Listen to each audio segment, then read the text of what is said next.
il y a une expérience qu'ils ont fait, et je vous déconseille de la faire, dans une université, pour voir la réaction d'une grenouille. Ok? Qu'est-ce qu'ils ont fait? Ils ont pris une casserole avec de l'eau bouillante, ils ont pris une grenouille, et ils ont jeté la grenouille dans la casserole. Juste quand la grenouille elle est arrivée au-dessus de la casserole, elle a à peine touché l'eau, qu'est-ce qu'elle a fait? Elle a sauté, elle s'est sortie de l'eau. Ils ont fait la même expérience, ils ont pris de l'eau à température ambiante, au bain-marie, 37 degrés. Ils ont pris la grenouille et l'ont jetée dans la casserole. Mais non, c'est pas une petite casserole comme ça, une grande casserole. Qu'est-ce qu'elle a fait la grenouille? Tac, elle a commencé à kiffer, machin, à prendre son bain et tout. Tac. Doucement, doucement, ils ont allumé un feu, un petit feu, en dessous la casserole. De 37 degrés, c'est passé à 40. Alors, ils ont posé la question à la grenouille. Ils ont dit, comment ça se passe là-bas? Il fait un peu chaud, mais ça va. C'est monté à 45 degrés. Alors là, ils ont dit, comment ça va? Bon, tu voyais qu'elle nageait un peu plus doucement. C'est monté à 50, 55, 60. Et là, la fourmi, et la grenouille, elle est morte. Maintenant, j'ai une question à vous poser. C'est la question qu'ils ont posée. Comment ça se fait que dans le premier cas, quand ils ont jeté la grenouille dans la casserole qui était brûlante, elle a tout de suite sauté. Et là, dans l'eau, elle est restée jusqu'à qu'elle est morte. Alors, ils ont appris ça au niveau psychologique de comment un être y réagit. Et ils ont dit comme ça qu'un homme, lorsqu'il est dans une situation, même si c'est dès qu'il sait qu'il y a un danger, il va même pas s'approcher, il va s'éloigner. Et si on va le mettre dans le danger, il va se sauver. Ok? Mais si tu es dans une situation, je te dis voilà, tu veux pas aller habiter, je sais pas, dans moi une cité ou un truc là-bas à Marseille, à Castellane. Je dis mais non, mon frère, Castellane, je vais me faire casteller.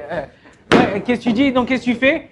Tu vas, mais on dit bon là, 2 rues de Castellane. Tu dis bon, 2 rues de Castellane, on dit le loyer, au lieu que tu peux, voilà, le loyer, 100 € par mois.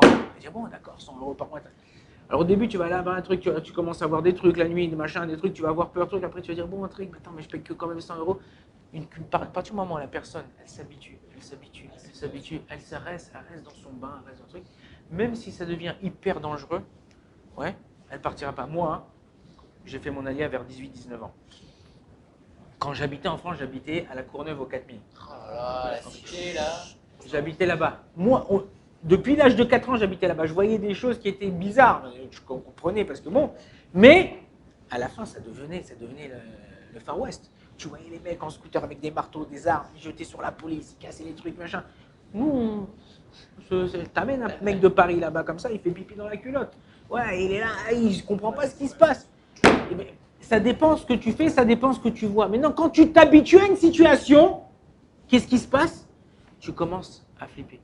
Donc, à toi de savoir que quand tu es dans un endroit, tu vis une chose, tu t'engages dans une chose, dès que tu vois que ça sent mauvais, sauve-toi. Ne reste pas parce que tu t'es habitué, tu restes. Ça, c'est notre défaut à tous. Tu es avec une fille, ça va pas, un truc, tout ça. Tu dis, bon, c'est pas grave, je l'aime, elle est gentille, un truc, machin. Ah, elle te fait la vie noire. Ou toi, tu le contraire, une fille, on lui fait la vie noire. Le mec, c'est un voyou. Il lui fait du monde des vertes et des pas mûres. Ou tu es dans un travail, ils te font de la galère. Ou tu es t'habites dans un endroit. Sauve-toi, c'est dur. Tu vas pleurer 1 jour, 2 jours, 1 semaine, 10 jours. Mais après, tu te sentiras mieux. Ou qu'il y a des gens, non, c'est des sadomaso. Non, c'est Akadosh Baruch Hu qui a décidé, il faut que je me prenne des claques, tiens, je lui tends l'autre joue, non, il faut que je me fasse défoncer, il faut que je me fasse frapper. Chas v'shalom. Akadosh Baruch Hu, il attend pas, il attend pas que ses enfants ils souffrent. Il attend pas que ses enfants ils vivent une vie d'enfer. Il attend qu'on vit chacun une bonne vie, avec des bonnes personnes, bien entourées. Donc, à nous de décider. Akadosh, en hébreu, on dit comme ça. Akadosh Baruch Hu noten et tamatzav, ve'ata kovea tamatzav ruach. Akadosh Baruch Hu, il donne la situation, et toi, tu définis comment tu vas être dans cette situation, comment tu vas vivre cette situation. C'est toi qui définis. Lui, il te met dans la situation, il va te mettre dans, comme je vous ai dit une fois, il va te mettre dans une voiture, tu vas être dans une voiture pour aller au boulot, et tu vas être dans un embouteillage, ouais, il te marque 1 demi-heure d'attente dans l'embouteillage.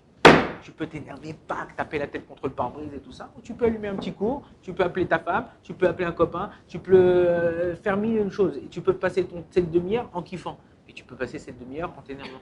Ça dépend de toi. Kadosh Baruch Hu te met dans la situation, toi tu décides comment vivre cette situation. Baruch Adonai Leolam, Amen, Amen.